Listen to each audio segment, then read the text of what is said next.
Good afternoon and welcome back to TMNtv News. I'm Kerrigan Hutton and the date is January 30th, 2023. Like last week, we will start today's edition with a look at some national and state news. Earlier today, an explosion in a Pakistani mosque killed 59 people and injured at least 150 more. The attack was carried out by a suicide bomber, and a Pakistani branch of the Taliban has claimed responsibility. Here is more on the story from the Tribune News Service. For more on this story, we can go across to France 24's Shazeb Wala standing by in Islamabad. Shazeb, what more do we know for now? Well, emergency has been imposed in a number of hospitals in the area next to the police quarters where the suicide blast took place at the time when the midday prayers were being offered. Police officials are saying that a part of the mosque building has collapsed and several people are under it, and rescue operation is still underway.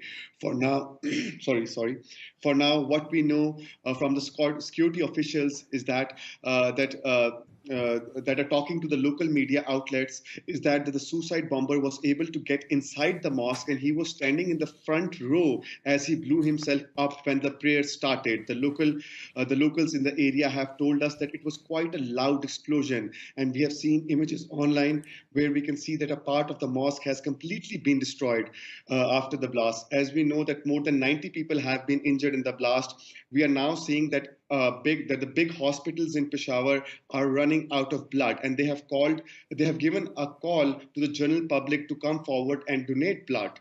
What I would also like to share is that this area where the blast took place is called the Red Zone of Peshawar, which is a high security area. A number of top government offices are located here, including the office of the provincial governor and the chief minister. And for a common person to enter this area, he has to cross 2 checkpoints. So this attack raises huge questions on the local security agencies and their capabilities to stop such attacks. Shazeb, talk us through we know that the security situation has deteriorated in Pakistan in recent months, but particularly talk us through what's happened in this province.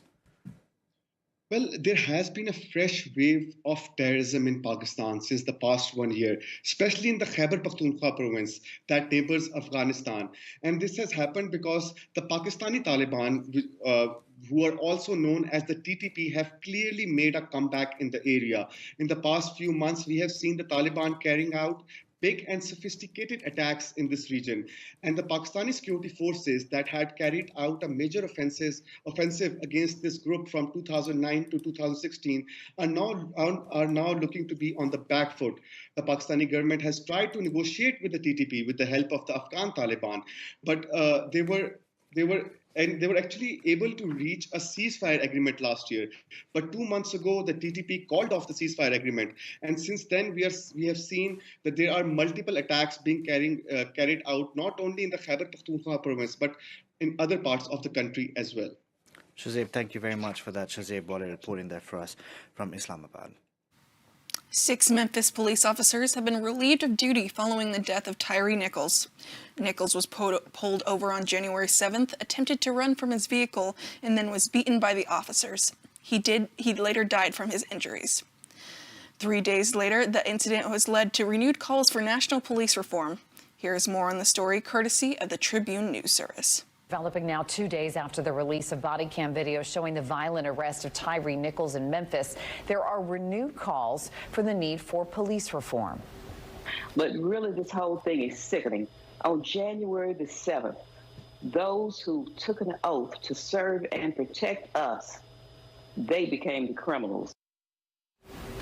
Joining us now to talk more about it is a professor of criminal justice at Gulf Coast University, Dr. David Thomas. Great to see you, sir. How are you? Good morning. I'm fine. How are you? Good, thanks. We appreciate you being with us. Obviously, this is a video that most of the public has now seen. It is hard to watch. What can the public take away from the release of that video? Why was it important that the video was released and out there? I think it's important because the public needs to understand that the media has made it about race, and it's not about race. It's about police culture. And so the public needs to understand that in order for there to be systemic change, you have to address all areas of policing. In a case like this, the officers are already charged, right? What does the community gain from knowing that there could be more to this? What else do you expect to happen with this particular case? You know, where we are now is what you'll see them go to the first appearance. We will see exactly what the charges will be, how they're going to plead, guilty or not guilty. And then from that point on, it'll just be a march to see just how the case proceeds. What I hope happens is that we don't end up like we did with the first Rodney King case. So as far as the reforms in the police community, what do you expect we can see? We spoke to a police chief earlier this morning, and he said that you have to be careful. It's a slippery slope because he said a lot of officers, he said most officers are good. So you have to be careful how you proceed with reform. Right.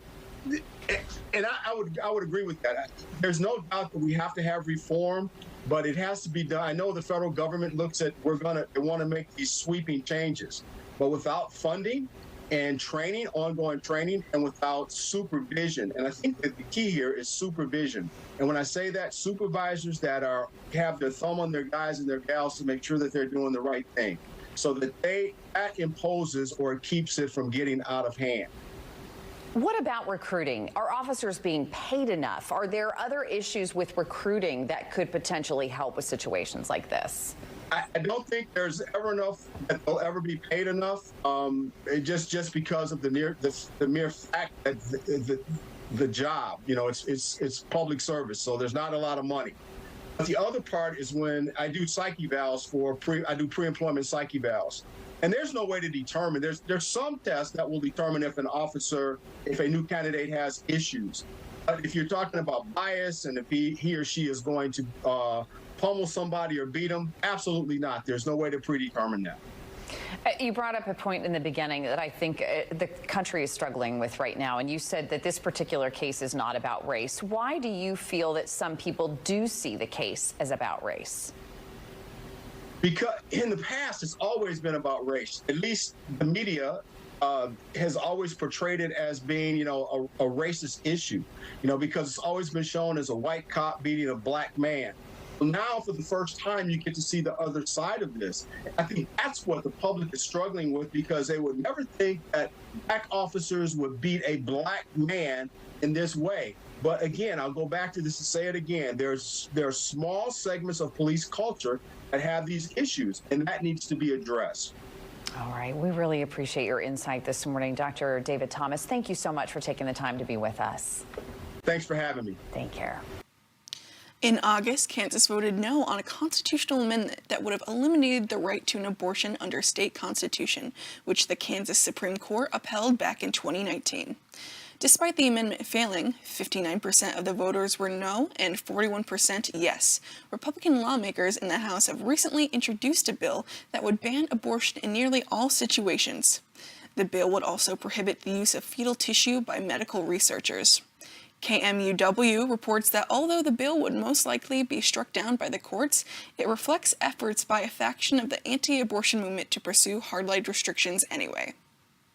Another bill was introduced in the Senate, which would turn the power to restrict abortions over to county and city governments. If either of the bills made it through, they would have to be signed by Governor Kelly, which KMUW reports is also unlikely. If you've been outside at all today, you know temperatures are chilly. Today is the coldest day with a high of 11 degrees and a low of -3. Luckily, temperatures will continue to rise these next few days, with the warmest day of the week being Friday, with a high of 55 and a low of 37. Clear skies and low winds seem to be the trend for the week, as today is the only cloudy day. As always, to stay up to date with this forecast, visit kwch.com. And after the break, we'll have Reagan Neufeld with sports.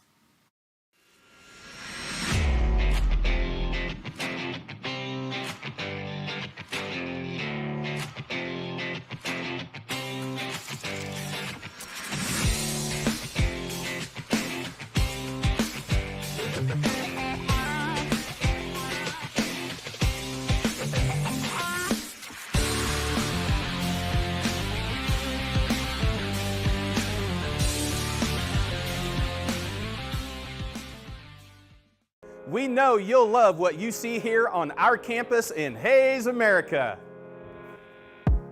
With over 200 academic programs, small classroom sizes, and a 96% success rate, we will make sure you get the tools you need to succeed. We are proud to offer you 120 clubs and student organizations, over 300 different intramural activities, and countless other ways to get involved here on campus. As the most affordable four-year institution in the entire state, we are excited to offer you the best value in education anywhere. Not to mention our robust scholarship programs to help minimize that stress of paying for college. We hope you enjoyed Tiger Nation, and we can't wait for you to see yourself here.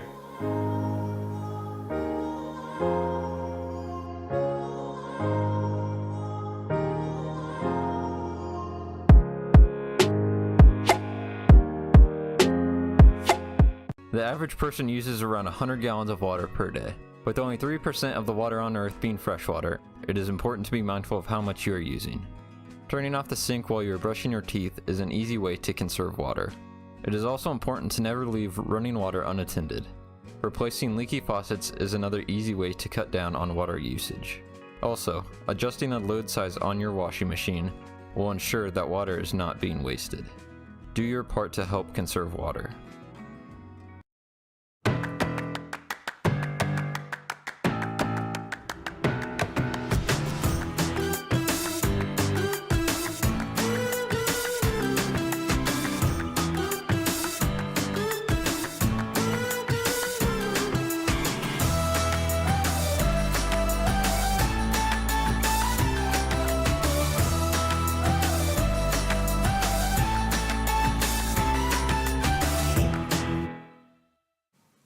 Welcome back. I'm Reagan Neufeld, here with the weekly sports update. It was another busy week for Fort Hays athletics, starting with basketball on Thursday. The basketball teams hosted Missouri Western on Thursday night. Unfortunately for the women's team, this game resulted in an 82-81 double overtime loss. In a game that had 16 lead changes, 4 Tigers scored in double digits. Katie Wagner and Olivia Hollenbeck led the way with 20 and 16 points, followed by Kate Dilsaver and Sydney Galladay, who had 14 and 10. Fort Hays got back into the win column on Saturday, beating Northwest Missouri 50-49. Wagner was the leading scorer again with 19 points. Behind her was Ellie Stearns and Jessie Silik, who each had 10. The Tigers are now 16 and 7 overall and 11 and 4 in the MIAA. The men's team also went 1-1 this week, beating Missouri Western on Thursday. The Tigers had no trouble with this matchup, defeating the Griffins 75-48. 25 of those points were scored by Caleb Hammocky, who led all scorers. Also in double digits were Elijah Nanabu and Ian Inaruna, with 15 and 10 points. On Saturday, the Tigers played a close game with Northwest Missouri, who are currently ranked 7th in the nation. However, the Bearcats came out on top in the end, 57-52. Hammocky led Fort Hays again with 19 points. The Tigers moved to 14 and 7 overall and 9 and 6 in the conference. Here's a look at that game from TMN videographer Corbin Ingram. At Paul B. Gross Memorial Coliseum here at Fort Hays State, where we have a good one between Fort Hays State and Northwest Missouri, as Northwest comes in ranked number 7th in the nation. Fort Hays State looking to get in the top 3 with a win against Northwest. He's him. On to 3. Good! Johnson! Big time rush coming big time games! What a big time shot right there!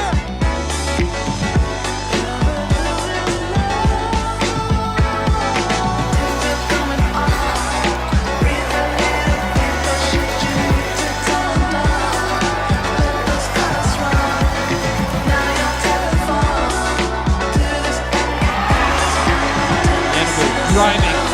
Good. Jeff Van Buren, he really wants to win this game.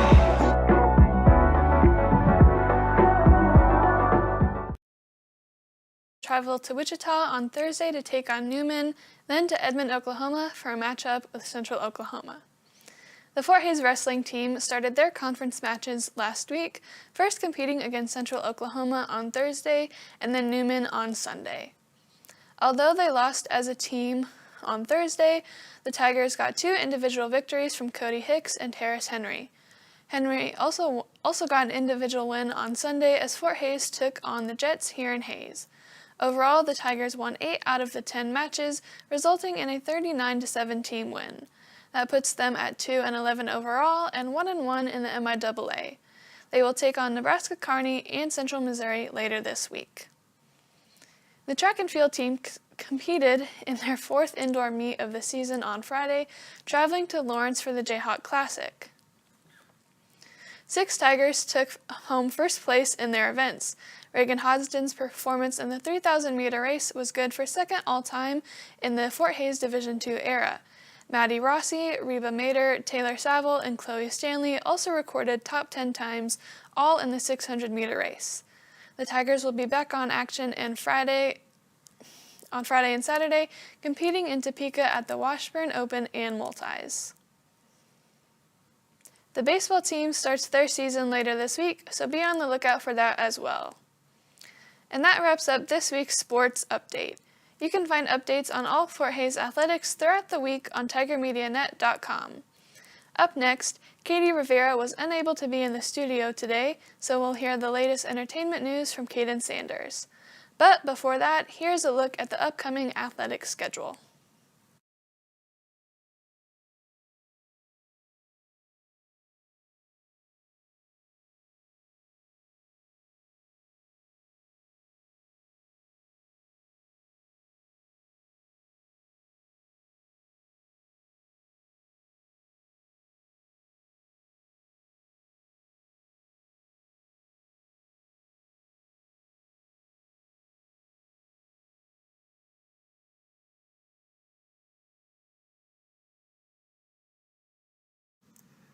Welcome to Get Cultured with Katie, where we talk about anything in pop culture news. Clearly, I'm not Katie, as I'm Caden Sanders filling in for Katie this week. In sports, it's not new to have rich people owning their own sporting clubs across the world. And with one of them being Ryan Reynolds, his team competed in a match on Sunday where the camera pointed at Reynolds, having stress because his team was doing well. And that wasn't the issue, though, as his wife, Blake Lively, went to Instagram to talk about how she bought ESPN Plus for the first time and is enjoying the entertainment it provided to her.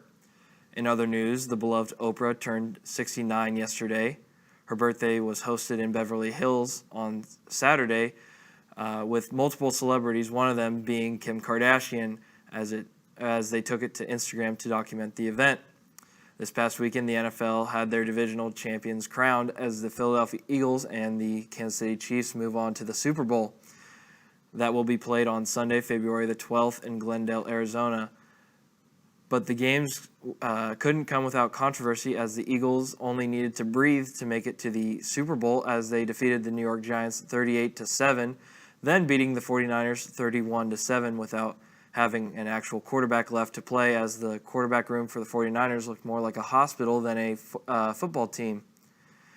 In the nightcap, the Kansas City Chiefs hosted the Cincinnati Bengals before the game even started, as trash talk began from the mayor of Cincinnati, which said that they were going to Burrowhead, and also other claims, as Patrick Mahomes needed to take a paternity test. Later on, after the game, Travis Kelce chimed in stated his opinions. Not only that, but Brittany Mahomes, one of the 2 people hated because of their social media cringe on social media last season, once again chimed in as she had her thoughts on Bengals quarterback Eli Apple and gave him a taste of his own medicine.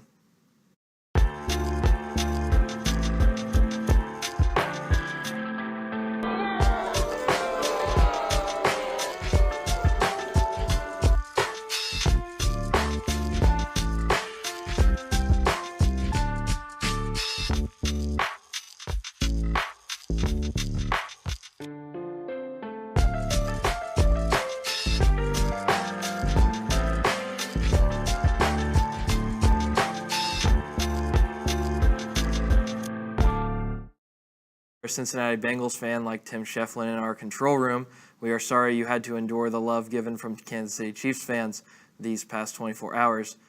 We at TMN send our condolences.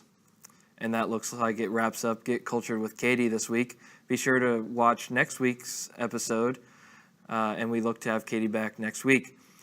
We will be back with more campus news with Kerrigan.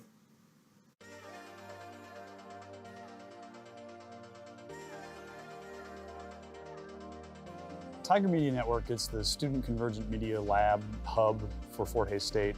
We live broadcast all of Fort Hays' home athletic events.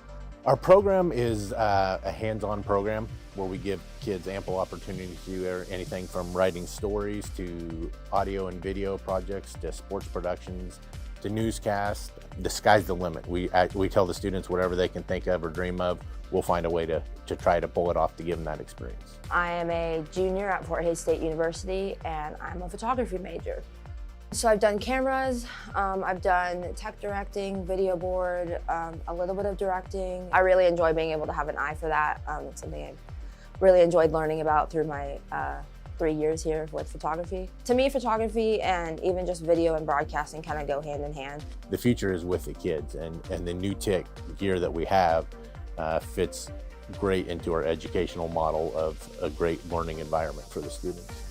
I really like the TriCaster. I like how you can make it as simple as you want, or you can go as complex as you need it to be. You know, you can pretty much do whatever you want with it. It's a good experience. It teaches you how to work as a team, how to kind of lead things on your own. Well, we wanted something when it came to giving our students opportunity that was going to be easy to use and applicable in a lot of different scenarios. And that's what we felt like with TriCaster and New Tech really offer. You get a really good experience and it's something you could easily get into. When we pull off a great production or they provide a great replay angle for a referee in a crucial instant, that makes you proud. Once you start working with the TriCaster, you can really understand exactly what's going on behind the scenes. And now it's my favorite thing to do.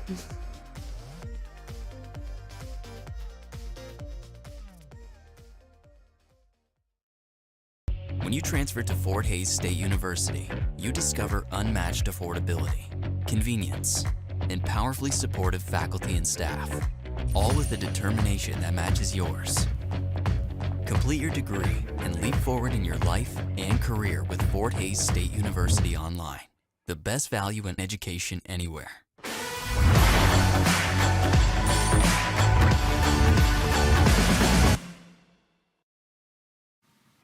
Welcome back. Higher Education Day, coming up on February 15th, is a statewide day of advocacy for college students. Students from Fort Hays, along with students from other Kansas Board of Regents schools, will go to Topeka and meet with legislators and discuss higher education needs. According to Student Government Association Legislative Affairs Director Ella Burrows, this year the main focuses are affordability, accessibility, sustainability, and food insecurity. Here's more of what Burrows had to say about the trip. Last year we got to meet with I think 7 different representatives, and it was really interesting to meet especially with legislators who had gone to Fort Hays and had similar experiences to us Fort Hays students, and to see how dedicated they were to advancing higher education at Fort Hays.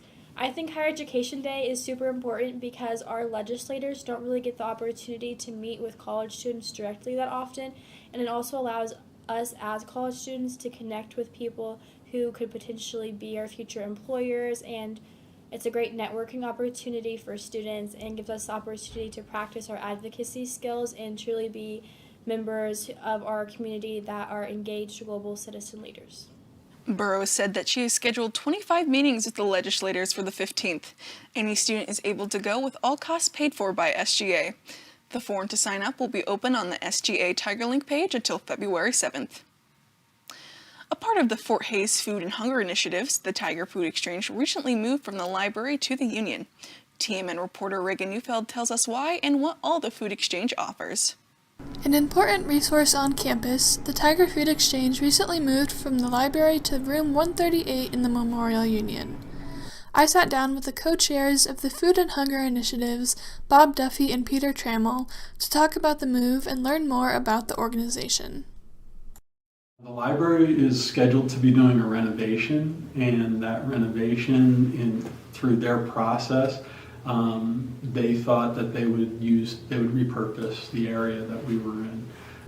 According to Duffy, moving to the Union made sense because it is one of the most accessible places on campus and has more available parking spaces.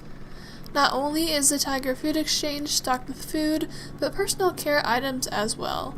Trammell explained to me how they are able to provide these items.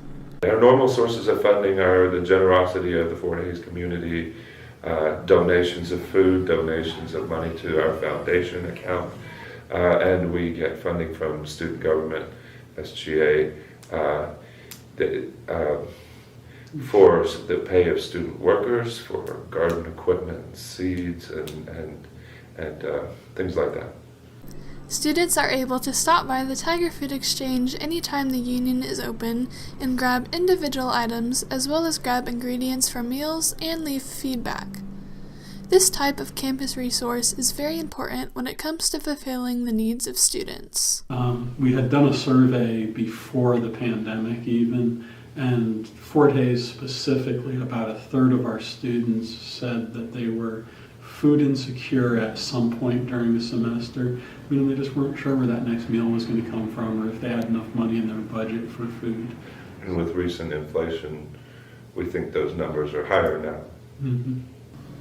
As mentioned, the Tiger Food Exchange is open whenever the Union is. Those hours can be found on the Fort Hays website. For Tiger Media Network, this is Reagan Neufeld. Thanks, Reagan. For more about this story, it can be found on tigermedianet.com. In local news, the Kansas Scholastic Chess Association hosted a tournament here in Hays over the weekend. 28 students from western Kansas competed in 3 age divisions: elementary school, middle school, and high school. TMP Marion placed first in the high school division, while Hays High placed second. TMP Marion also had 3 students in the middle school division finish in the top 4 spots. More on the story, the participants, and the KSCA can be found on tigermedianet.com. And lastly, Fort Hays State graduate graphic design students got to show off their thesis exhibitions at the Moss Thorns Art Gallery. Team reporter Tim Shefflin was there with the story. At the Moss Thorns Art Gallery, 3 students show off their graphic design MFA thesis exhibitions. Each student's exhibition has different themes and inspirations. First, I caught up with Minju Lee, whose exhibition theme was mycelium, which is a type of fungus. Here's Minju on why she chose that theme. Firstly, I mostly take inspiration from nature all the time, which I think it's kind of obvious with my thesis work. And also my MFA program was mainly about challenging myself with new medias and trying other fine art majors. So it's kind of branching out, just like the root structures. And there's print works and digital illustrations, which is kind of big for me because I'm a bit of a stubborn person to just only draw with ink pen mostly. And then the main reason is just like mycelium, a lot of my work are about changing something negative to positive, so I thought it would be perfect. With Lee's Tattoo Me project, for each client she would make a design of a hybrid animal tattoo that would incorporate something the client did not like about themselves and change it into something beautiful. Next, I got to talk to Caitlin Frazier, whose exhibition is named Fraz, which is a combination of the word phrase and Caitlin's last name, Frazier. The main inspiration behind Caitlin's exhibition is family. This is even incorporated into the branding of the candy store she made. Marion's comes from the last conversation I had with my grandma before she passed. She was very much bedridden in the last part of her life, so we're like, oh, do you dream while you're asleep? And she was like, no. And then the next day she had this really crazy dream about a pet alligator named Eddie, and so we thought that was really cool. So it kind of just came into this full circle, oh, I should design a candy store and have it based off all of my family members in this really fun and funky way. I don't know. It was kind of a random little thing that turned into something greater. So Lastly, I talked with Thomas Giebler, whose exhibit includes physical sculptures, digital artwork, a video game, drawings, prints, and 4 animated feature films. Here's Thomas on his inspiration behind his show. So all of my work, the whole show is called In a Small Sea, so it's kind of this idea that all my ideas exist, between my ears, the sea that exists in that space. Because, when I approach a project or any creative work, I kind of feel like I'm diving into that sea that's just full of nebulous inspiration and ideas, and, I'm just kind of like swimming around, grabbing stuff. So that's kind of where the name came from, and the core of the show is all about the idea of microcosms and world building. So character design has always been a really big part of my work, and that's kind of expanded into like the worlds that these characters exist in. So that's kind of the cornerstone for every single project that I do. You can see all 3 exhibits at the Moss Thorns Art Gallery through February 3rd.